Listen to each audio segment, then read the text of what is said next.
আসসালামু আলাইকুম। আজকে আমি আপনাদের দেখাবো যে কোয়েল পাখি বোর্ডিং করলে কি কি ওষুধ খাওয়াতে হয়। সেই ওষুধগুলো নিয়ে আমি আপনাদের মাঝে উপস্থিত হলাম। ওষুধগুলো আপনাদেরকে আমি প্রথম থেকে দেখাচ্ছি।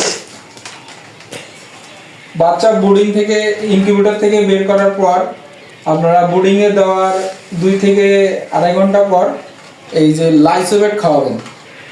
লাইসোভেট এটা হচ্ছে রেনাটা কোম্পানি। এটা খাওয়ানোর নিয়ম 1 লিটার পানিতে 1 গ্রাম।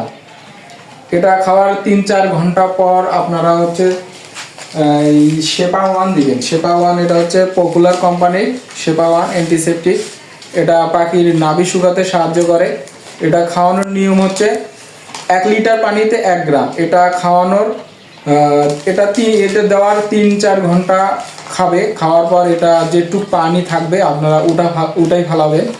এরপরে বেশিক্ষণ রাখা যাবে না, কারণ অ্যান্টিবায়োটিক একটা নির্দিষ্ট সময় থাকে, এর বেশি হচ্ছে পাখির কাছে রাখা যায় না, পাখিকে খাওয়ানো যায় না।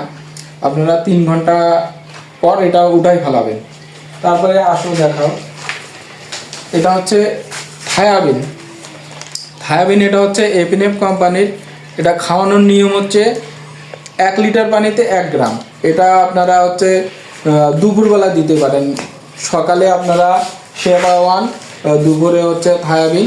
এভাবে আপনারা বোর্ডিং যে কয়দিন করবেন, যে 8-10 দিন, শীতকালে 10-15 দিন করলে হয়, এবং গরমকালে 3-4-5 দিন করলে আপনাদের এটা হয়ে যাবে। এটা খাওয়ানোর নিয়ম হচ্ছে 1 লিটার পানিতে 1 গ্রাম।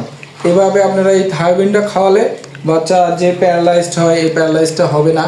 বাচ্চা মাশাআল্লাহ খুব ভালো থাকবে। আপনাদের এইভাবেই আপনারা ওষুধগুলো মেনটেন করতে পারেন, তাহলে আপনাদের বাচ্চাগুলো মাশাআল্লাহ আলহামদুলিল্লাহ খুবই সুস্থ থাকবে। আমার এই পাখিগুলো বোর্ডিং কমপ্লিট হয়েছে, আমি এখানে খাঁচার মধ্যে রাখছি। আমার এখানে আর বোর্ডিংয়ের কোনো সমস্যা নেই আলহামদুলিল্লাহ, একটা পাখি আমার নষ্ট হয় নাই। আপনাদের আজকের মতো এখানে শেষ করতেছি। আসসালামু আলাইকুম ওয়া রাহমাতুল্লাহি।